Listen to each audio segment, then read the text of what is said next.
Guys, welcome to the Cash Flow Talk Deal Makers. Oh my God, today I'm super excited. I have a friend of mine, Dan Zitofsky. He's a real estate investor with 20 plus years of experience. He's closed over 800 fix and flips, 650 rentals, 800 plus doors in multifamilies, and over 1,000 hard money and private lending transactions.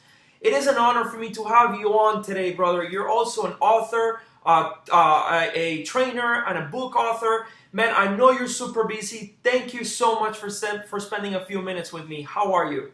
Great, Camille. Thanks so much for having me on. You don't have to thank me for being on at all. I really appreciate it. I love, like I said, we've talked, and I love helping people and your listeners that are actually taking action and have the mindset that we have, and it's their perpetual mindset to give back and help others doing this the real way, and get rid of all the fluff and the smoke out there and just get down to action, learn the real way to do this from people that are actually doing it day by day. Thank you, man. Thank you so much. That's awesome. Guys, if you like what you're hearing, please subscribe below to the channel. Give me some comments. If you guys have any questions, let us know. I will privately answer them for you. Today we're going to talk about how to raise private money. And this guy is an expert at raising money. He trains and he wrote a book. He wrote books about raising money and raising capital from private investors. Dan, in a minute or 2 minutes, tell me a little bit of who you are, what do you do, what's your expertise? Okay, once again, I'm an investor over 20 years. You mentioned that. I went from transactional business and really changed it around about 8 years ago, and realized the only way to really stay in this business forever and truly enjoy the vision that you got into this business for, which is usually time to do what you want, when you want, where you want, is to learn how to increase passive income. Passive income, everything from rental properties to seller financing, becoming the bank. And to do that, the only way to do that is truly to actually learn how to raise money. So you got to learn how to raise money. You got to put together a package. You got to not ask for it. You got to present, and you got to form a partnership with your investors, treating them right up front, and then you learn how to raise money. And then your end strategy should always be, what are you going to do? What is that transaction going to do for you? If your vision, like I said, is to do what you want, when you want, where you want, how you want, with whom you want, well, then you need to make sure your vision and your actions align. Usually people's vision is this, and their actions go here. They go in left field. So that's the difference. And probably about 8 years ago, we made that shift, and now we became the bank, and we raise money. We teach how to raise money, but we sell finance most of our turnkey rental properties to investors, becoming the bank. So rather, when they make those mortgage payments, we get paid, and we don't care about tenants, toilets, or trash. It doesn't matter to us. Yeah, exactly. That's awesome. So what do you do? I mean, I know you are a lender, but what else do you do? You have rental properties, you have mortgages, you're a trainer, you're a speaker. What is it that what's your specialty? My specialty is to raise capital to acquire distressed debt from the bank. So that could be notes, REOs, tax lien, or properties from distressed sellers. I take those properties, I turn them into rental properties. I either keep them in my portfolio or I sell them to investors. When I sell them to investors, I work with investors in a plan to actually try to see if I can, how I can help them build their portfolio. And by doing that, I either sell for cash or I sell on seller financing. So I become the bank. So my ultimate niche is I'm a seller finance guy to investors. That's awesome. That's awesome. Now, I say all the time on my channel, to my clients, to my network, one of the hardest deals is the first transaction. It's the first deals where you learn the most. Many people make mistakes on the first transaction. Tell me a little bit of how you started. What got you into real estate? Well, I started off, I knew I always wanted to be involved in real estate. I watched, my grandfather owned real estate when he was here. I started from nothing. I didn't have any money. In my book, here's my book, Passive and Prosperous. It's Amazon's best-selling book right now. And it talks a lot about that. But the way I started, I knew I always wanted to own real estate because I always loved the fact that he would just go and pick up rent. And I didn't understand anything back when I was a little kid about mortgages, vacancy, maintenance, servicing issues, rental, and property management. But I always knew I wanted to pick up rent. So I always was enamored with real estate. And I have a long story about this. Going into the Navy, I was making about $248 every 2 weeks, and I was making more money in rental income from one property while I was in the Navy than I did in military income. And then when I got out, I started, playing with the equity, buying more and more and more. But my first deal wasn't the toughest deal for me by any means. It was actually a pretty easy deal. But your first deal, because I bought it with an FHA loan, 3% down on a condo, wasn't a lot of money for me, so I was able to get in. It worked out. But I was able to get bank financing back then. But the first deal generally is the toughest deal. You're 100% right. You have no experience. You don't know how to find the deal. You don't know how to fund the deal. You don't know how to rehab the deal. You don't know how to rent the deal. You don't know how to manage it. You don't have anything to refi because you don't have any kind of income. So the first deal is really the toughest deal. And what I recommend to people, if they get involved in this business and they don't have experience or money, bring value to somebody that does. Like you've done a ton of deals, Camilo. I mean, if I came to you and said, hey, Camilo, I got this killer deal. If I bring it to you, will you teach me how to do it? Exactly. Maybe you'll throw me something at the end, maybe you won't. But this is how I learn. So you have to provide value. Too many people call you up and they say, hey Dan, can I buy you lunch and get you coffee and pick your brain? It's the worst thing in the world to do. Yeah. Bring value to somebody. Go out and show me you're gonna work. You're gonna do what it takes to get the work done. Or you're gonna pay a mentor. Pay somebody who's doing the job that what you want to do. Find the best there is and pay them. So that's my recommendation to people. Is if it's going to be tough in the beginning, because if they bring you the deal, and it looks like a home run of a deal, I'm sure you're not going to say no. You say, sure, I'll mentor you. I was in your spot once. Yeah. What? I have money behind me because I've done enough deals. So we're going to partner on this deal. I'm going to give you 10% or 20% or 50-50, whatever you decide, or nothing. We're going to get free mentorship from me only because you brought me value. Exactly. Everybody wants free mentorship without value, and or they get in this business and they don't treat it like business. They don't plan on spending money. They don't plan on having good contractors, good attorneys, good title companies. Absolutely. Yeah, and there's so much to learn from just one transaction, like you were saying. So many people are touched by one transaction, like contractors, property managers, appraisals, inspectors. And when you're partnering up with somebody to do a deal like this, you get to touch their entire network. And you learn from the entire process, from buying it to renovating it to listing it to selling it. Or if you're getting it rented, the property management, getting it rented, how does the lease work? So yeah, that's awesome what you're saying. And what I say all the time is money's made on the purchase. So if you have a good deal good enough deal, you're going to be able, if it's not with you because you want to give them just 10%, they're going to be able to find somebody else that are willing to partner up and make the deal happen because the equity is there, so that's awesome. So let's talk about private lending. You're telling me that you're an expert at how to raise private money, 401ks, IRAs. Tell me a little bit of how it works. I'm an investor. I'm always looking for money. I'm coming to Dan and I'm asking you, hey, how do I start raising money? Or give me some tips, 3 tips on how we can start raising money from investors on deals. Well, one is you want to put together a full package, an investor presentation. Okay, you want to have that. Most people that ask for money, they don't have that put together. I don't know who you are. I don't have a bio on you. I don't know what your company, I don't have your company values and core values. I don't know anything about your company, like a business plan.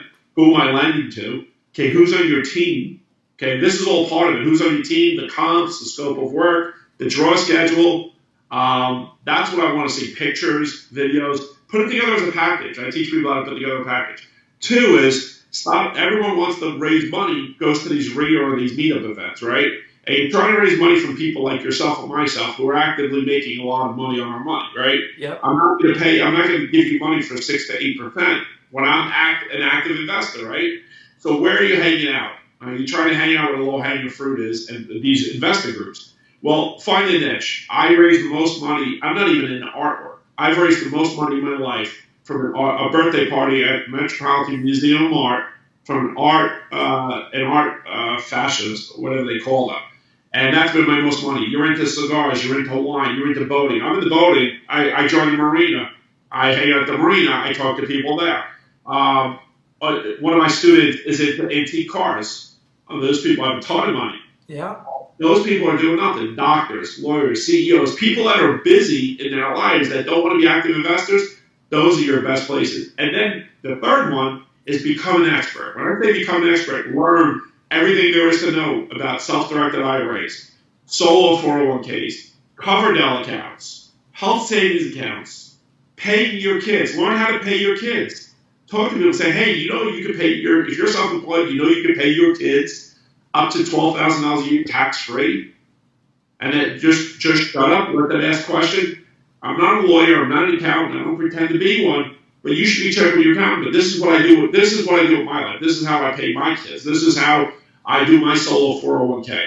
You know, by working by yourself, you can invest up to $19,000 for you, $19,000 for your wife in the solo 401k, and then you can do a company match up to 25% of your income. Did you know that?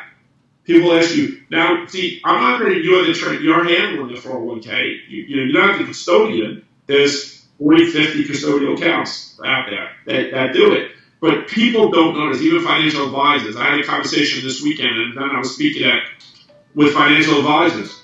And they're like, yeah, we do IRAs. We do self-directors. I go, great. If you're a client by 123 Main Street, they go, oh, no, they have to go into a REIT. I go, good. So they don't ever own that real estate. And they're like, no. I said, you really need to learn that. If you want to be a great financial advisor, you can't just tell your clients, hey, put all your money with me. You have to give them a fine mix of what they should do, even though you can't sell that to them. But now you become the expert, and always treat your clients better than you treat yourself. If it's not a right fit for them, tell them, say, hey, put some money here, put some money here. That's the difference between us and most companies. They're like, well, I can't let them invest in self-directed IRAs, so I'm not going to tell them about it. And you're not serving your clients. You always got to serve. Serve, and you get 10 times over. And when I stop chasing that money, and this is hard for people, when I stopped chasing the money and I actually served my investors, everything went through the roof. Money starts flowing in. Yeah, exactly. And I wanted to give a quick scenario about what happened with me in the very first transaction, because it's always going to be in my mind. I actually have the check framed in one of my walls.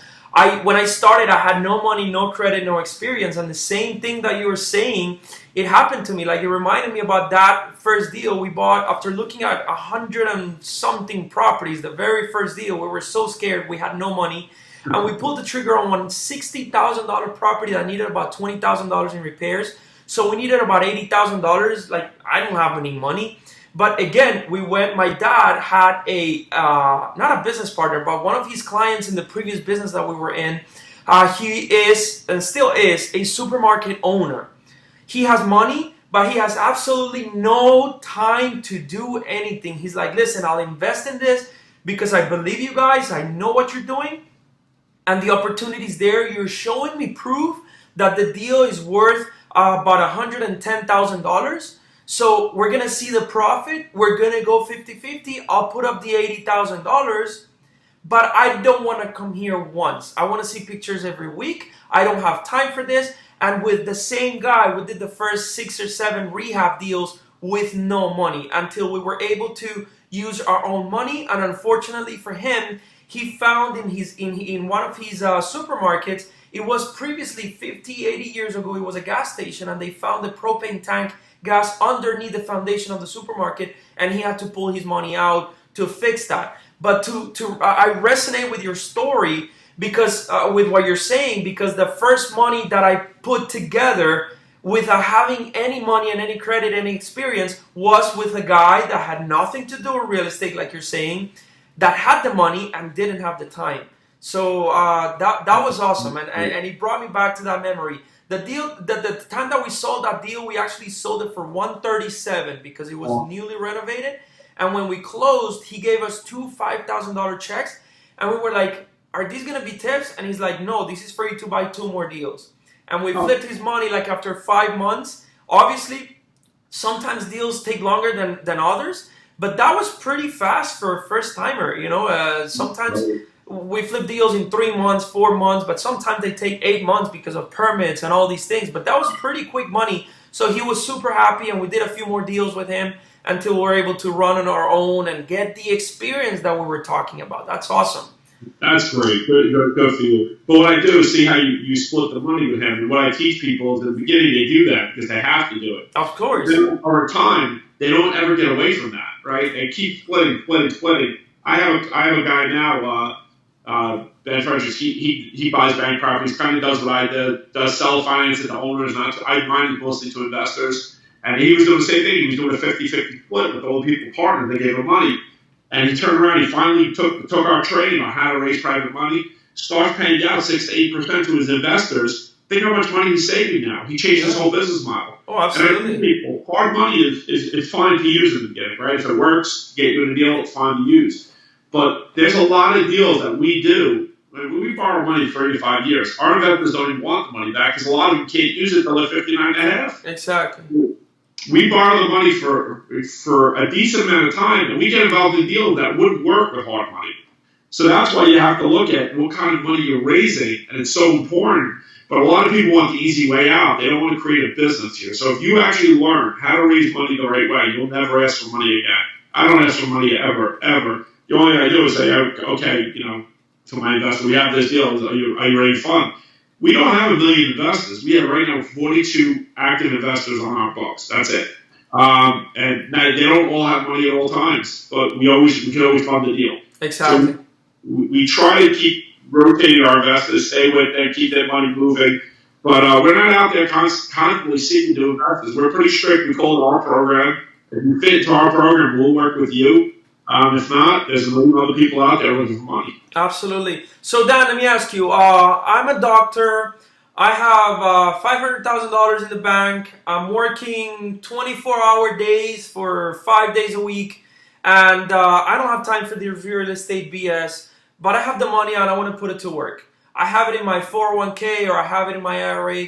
What would you tell me so I can start working with you, or how can I start investing my money with you guys? So I can, start maximizing my returns without, leaving my job, my business, Well, we're actually going to talk to you if it's a 401k or IRA. We're going to talk to you about self-directeds. Okay. What's sold 401ks, so you can direct the money towards us. And then what we're going to do is we're going to show you. We're going to sit down with you. We're not just going to take your money until you understand our program. Okay. Usually we want a 30 to 45 day lag before when we first meet you to when we actually take your money. We want to make sure that we are a fit for you. You're a fit for us. We want to make sure that we're protecting you. We want to make sure that the deal that we present you is something that you can take. For instance, some people are living off the income monthly. Well, it doesn't seem like he needs to live off it monthly, so he might be a better fit for a 3 to 5 year type loan, or he might be a short term. So when we get a short term deal, we'll present it to him. We want to make sure it's not the last dollar in his bank account he's using. We want to make sure he doesn't need his money to live off. If he loses it, what's going to happen? And I always ask him. And that's why a lot of times I like to meet with my investors one-on-one. I do investor meetings as my first meeting. My second time is a one-on-one meeting, and then I present them. Now we have a relationship. Then the third time I'll present the deal. But I want to look them in the face and ask them what happens when I lose their money. I want to kind of read their face, because I want them to understand it's a risky business. No matter what, it's a risky business. Now, what do we guarantee? There's only one thing I ever guarantee, and that's that I will mitigate the risk the best I possibly could. But I don't guarantee rates. I don't guarantee anything because you're not allowed to. But have I ever lost an investor a dollar? No. Thank God. I've never lost an investor a dollar. Have I lost myself money? Plenty more than I wish to tell people. Yeah. And I feel like if you have it, you're not a true investor yet, because you will, and you need to learn from it. But I protect my investors hard. I'm so much more conservative on any deal I put an investor in than I'll put my own money into. Sometimes I'm willing to take some chances, never would invest the money. And I need to go over that with them. I want to see where they fit, because here's the other thing. If I think that somebody's going to be a real pain in my butt and they're going to call me every day, ask me what's going on, well, then I can't do the work to make them that money. So I don't want to deal with those type of people. So I turn down a lot of money. Or if people have unrealistic goals, hey, I want to make 20, 30% of the money. Oh, yeah, of course.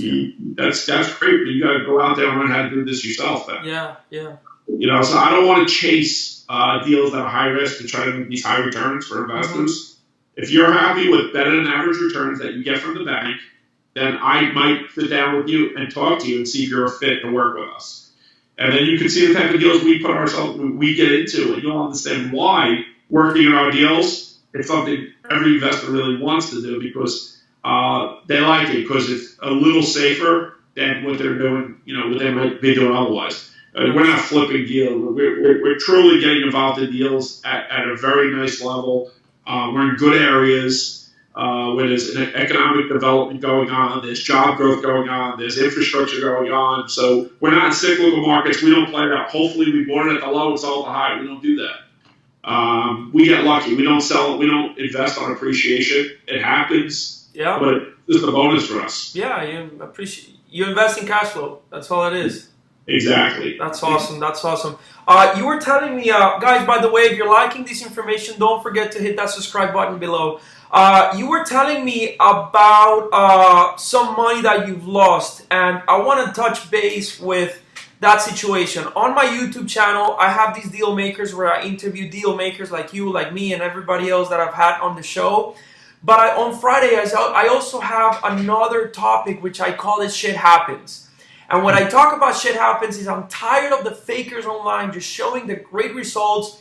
Oh my God, I'm an entrepreneur and I've done these, become a millionaire by working 2 hours a week for 6 months and look at my results, pay me $5,000 to get you can join my course and I'll teach you everything about it. I'm tired of those fakers showing the fake Ferraris that they rented and they claim they're theirs. So I'm doing these Shit Happens episodes where I'm sharing shit that happened in business. If you're in business, things don't go right all the time. In fact, most of the time they go wrong, and that's why you're getting paid what you're getting paid. You're solving problems for people. So I share the raw, I share what's real, I share the story, even if it's a tenant, a deal that fell through, money that I lost on a transaction, liens, violations, open permits, evictions, all these type of things, which leads me to my question to you. What is something that comes to your mind, one of your potential deals that you lost money on, or a deal, some shit that happened to you, but most importantly, what happened and what did you learn from it so that it doesn't happen to you again? There's so many when you say that, and I almost hate to say that, but it's true. I got to be honest. I mean, I'm humble and I'm honest. And yes, we're at the point now where we're exceeded our goals, way past our goals in passive income. But it didn't come. It's not a 30-day get-rich-quick scheme. I always tell that to people. Biggest thing for me was the trust. I trusted people way too much. Okay. And maybe it was a laziness, maybe it was a trust. But I can think of 3 different times where it happened, where I was paying people either a draw or for work being done or for a note. I buy non-performing notes as well, where one time I bought it, I had the investor go around and send me pictures, and I trusted it, and I funded the deal. And when my insurance company went out there was when I found out I bought a piece of dirt, not a house. That was one time. So that was one. The other one was a draw I was doing. It happened twice on a flip, and it kills me that it happened twice. And on a rental, I paid money, and twice it happened like this. The contractor sent me pictures of a house that they did somewhere else, sent me pictures, and I funded it, and I found out afterwards. So what did I learn from this? So yes, it happens, right? So you got to trust and verify. So what I do now is it costs me more money. I have a project manager on the ground that partners with me. They make a lot of money, partner with me. I pay more than most people ever pay a project manager. But you know what? People are like, how can you pay that much? Well, because is it better to pay that much than what happened to me before? So now, being that it's not in my backyard, I invest in emerging markets, right? I'm a lot in Ohio, like Dayton and Cleveland. I'm in Memphis, Tennessee. I'm in the Alabamas. I live in Delaware and I invest here. But anything outside my market, how do I handle it? I have to pay my contractors. How do I do it? Do I trust my contractor that they send me pictures? It's happened quite a few times already. One of the contractors we had is in jail because he did this to a lot of people. Wow. So I learned my lesson from that. I lost money. I made it back, and I moved on. It was an education that I'll never do again. And how do I solve that? I have a project manager, or have your own team, have your own realtor, if you're in an emerging market with rentals, have a realtor, have a property manager, have your own contractor, have a project manager, have companies like We Go Look. They'll drive by your house. It's an app. I think you pay like $60, $65. They'll take pictures or videos of your property. I go on Craigslist. I give somebody $50 to put a sign up in front of the property and do a video for me so I can market the property. I can market the property, but I go to see what's there. Yep. Okay, so really get somebody on your team, and I mean truly your team, not the person you're paying for the job, on your team to go look at those properties. So that's a couple that happened to me a few times in different variations, but that's the biggest lesson I learned. That's awesome. I can't tell you how it's changed things for me. That's awesome. It's incredible how, since I've been sharing these shit happens episodes, and I tell people, like, tell me one thing that has happened to you. They always look up and they're like, oh my God, I have countless amount of shit deals that don't go the right way. And like, again, we get paid what we get paid because we're solving problems all the time. And shit happens all the time. And if you're going to be in business and expect that everything is going to be flawlessly, it's not going to happen. It just really thinks that you try to trust the people you work with, but unfortunately, that's why it's nice in groups like this, like we talk about, and the events we're doing, an event I'm planning. It's like, I just call it the no shit real estate investment event. Like, you're not going to be on stage speaking unless you've actually gone through this, and I know you're doing this. There's no back of the room sales. It's going to be pure content, a full day of pure content from real doers, right? I was going to laugh, I was going to joke around when you say some of this shit happens, and I was going to say, well, I sold my Lamborghini too early before we took any videos, but, you know, I'm the type that it's hard for me to post that kind of stuff. Like, I'm uncomfortable posting it. But people who know me in the industry, they know what we've done for so many years. We speak at events, and it's just, I'm like you, I've never understood these people, why they do that, why they put these fake cars out there, what it's about. I mean, I don't know, the ego is just blowing through the roof, right? What killed me, in fact, it's funny because I speak at all the events I speak at, some of the promoters that bring us in, like our paid speaking events, they announce me on stage. When they announce me on stage, one of the things they say is, this is the most unsuccessful millionaire you would ever met in your life. Because I was that guy, and I was buying the cars, the watches, the boats. I could afford it, but it was transactions. I was chasing that for so long, right? I was just working my butt off 100, 120 hours a week, just chasing that, doing all those flips, just to buy those products to think I was successful. Yeah. And really, when you sat me down, what I wanted to do was really create passive wealth, and I wasn't doing that. Yeah. There's a lot more you can read. They'll read about it in my book. You read my story, you hear my story, you understand what happened, why I was the most unsuccessful millionaire you ever meet. Awesome. And now I'm much more happy, and I make more money now anyway, so I'm living the life I want. And you'll never see me post pictures of me in a Lamborghini anymore. Or actually, I never did.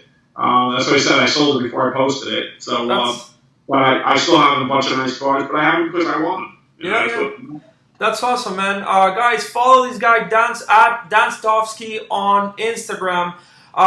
Tell me a little bit. I'm very big on personal growth. I also wrote a book, Cash Flowpreneur, about my story and my wife, how we became financially free before we came 30. And you also wrote your book. Tell me a little bit about your book.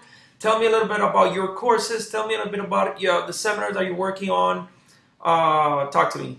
Sure. Well, the book is called Passive to Prosperous, right? And really what it does is it's most of the chapters teach you how to do what I do, how to create passive wealth. But I always tell people what's got me those keynote speaking events and what's most important to me and close to my heart is chapter 1 is my why. Yeah. And my why is my family. And I talked just previously just now a little bit about it. And I was out there chasing all these cars. And I grew up in a life where we didn't have a lot of money. It was very tough. I should have probably been a statistic. And I'm not saying that to have a pity party on me. I'm saying that and not to impress you, but impress upon you that I'm like you. I came here and I refused to say no. I was going to have a better life. But to me, being that I grew up with no money, really not much of anything, we did have a roof over our head. We did have food. So I'm not saying that, but it was tough. It was a tough life. Yeah. I grew up and I said, I'm going to be successful. To me, success meant the cars, which I had cars. I had the nicest cars people could imagine. Watches. I have a watch collection that could choke people. Boats. Vacations. I won't give up the vacations, but those type of things. And to the point where I was working so long, my wife was basically down to the point where she was done with me. She was like, I wasn't there for her. I wasn't there for the kids. But I thought I was. I was buying her all the nice cars, the jewelry, everything she wanted in life.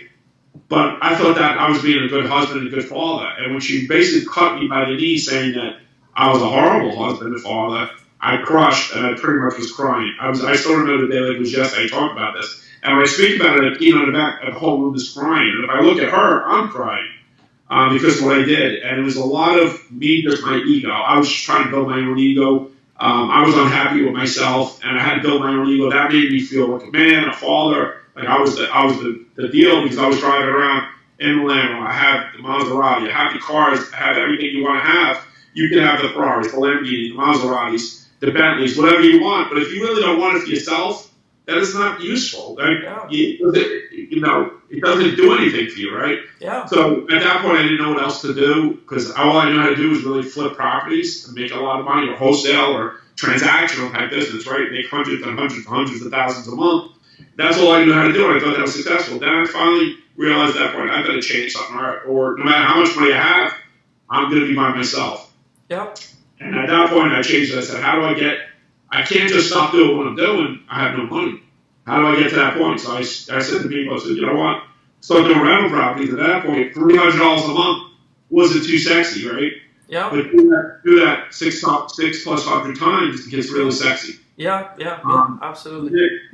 That's kind of where it got me. So, and from there, people started asking me, what am I doing? And I started speaking. It started obviously the reading groups, the meetup groups, and then it got to the point where I really didn't like speaking there too much anymore because you go there, most people aren't action takers. Maybe 10% of the room are action takers. The rest are there. And if you go there next year, they do the same thing next year. And it kind of fades out really quick, right? Those events. The action takers find no value after a little while. They start moving into different events. So I started doing that. And people started asking me, how do you raise money like you did? And I can't do it in a 1 hour presentation. I could intro it. But then I was doing a full day and a half course. And then for me, it was just like nuts and bolts. Well, this is what I do. Let me give you my presentation. Let me show you all the paperwork. Let me show you the invite. Let me show you how I market to investors, how I find investors. Let me show you everything. Let me not hold anything back. And once I did that, it just blew up. We became the #1 online raising private money course around the United States. We're ranked #1 by the Education Department.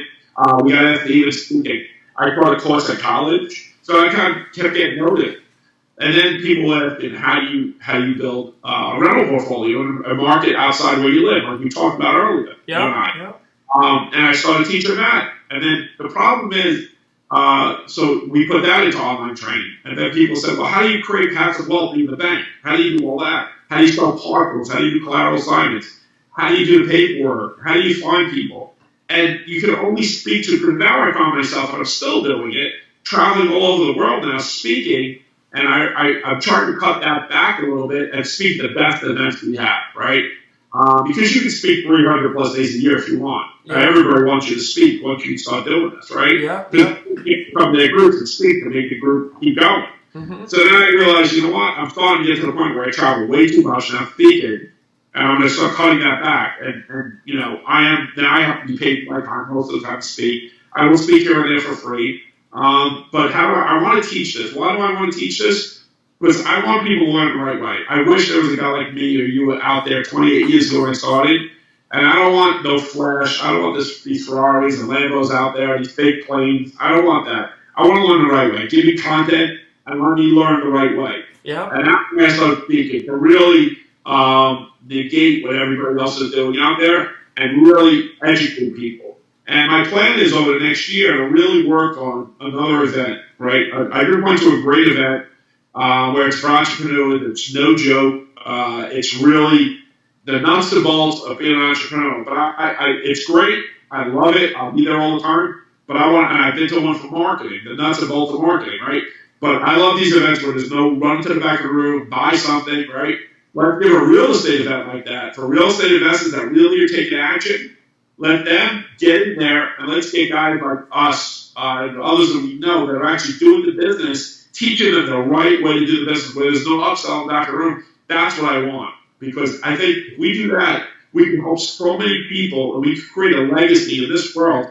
And just so you know, every book sale I do, every online training I do, goes into a fund right now. I'm looking to build a course, right, a platform right now called Creating Financial Literacy for Youth Around the World. Wow, that's awesome. $450,000 project we're looking at. We're at about $111,000 right now into it.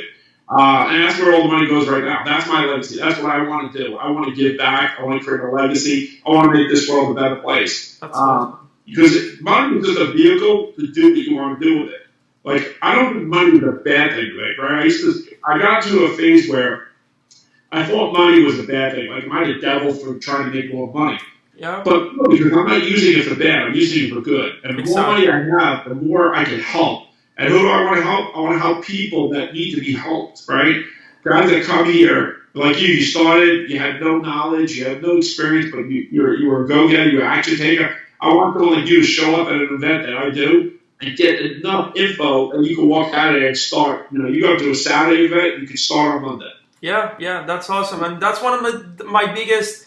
That's one of the biggest things that I hate about these real estate seminars. I've been to many of them. I spent thousands of dollars in them, and all I do is at the beginning, I would walk away with a book full of a notebook full of notes, and like Monday morning comes in, and I'm like, shit, where do I start? So Right. that's great, man. Hey, Don, thank you so much for your time, guys. Connect with Dan Zitofsky on his website as well, Dan Zitofsky. It's Dan. What's your website again? Mine is, the website is Okay. ZitofskyCapitalManagement.com, or they can go to, even better, go to Passive Wealth. You know what? Here's what we do. We give away, every time I speak, I give away at an event, a free PDF, Okay. cheat sheet. So they can go to PassiveWealthAcademy.com/42K. If they do That's that, they'll get my free cheat sheet. As well, I hope they're signing up for your link because, man, I watched some of your stuff and it was awesome. And I watched your own shit where you had the permit issue like 8 months and the lender wanted the loan call due. See, oh I man. watched you too, man. I Uh, watched you. But your page at youtube.com/cash flow talk, right? yeah, They yeah, should yeah. be on that too. I mean, you're giving a ton of knowledge. One of the best pages I've seen yet, YouTube pages I've seen yet. I have a YouTube page, not even close to as good as yours yet, but we're busy doing so many things. But Yeah. I recommend if they're not on your YouTube page, get on that Cash Flow Talk page because there's a ton of knowledge on there. Oh man, I appreciate it, Dan. Hey man, I told you it was gonna be short and sweet. Thank you so much for your time. Thank you for your knowledge. Thank you for your expertise. Thank you for your experiences, and thank you for being a friend. Now I can call you a friend. I just met you a few weeks ago, and now I can call you a friend. Listen, guys, connect with this guy. Get his book on Amazon. Go on his website. Connect with him on Facebook, on Instagram, and again, don't forget to subscribe below if you like these. And brother, thank you so much, man. Any last words that you want to share? No, I just love it. Keep doing what you're doing and stay focused. And remember your vision. Focus, follow your vision. If it doesn't meet your vision, stay away from that deal. You got Love it, you man. guys. Thanks for being on. Thanks for having me on. And I love, I look forward to working with you a lot more. And you know what? Sharing the stage with you soon, brother. Oh man, no, I hope we do too, man. Thank you so much, and thanks for your time again, man. My pleasure. Take All care. right, man. Bye bye.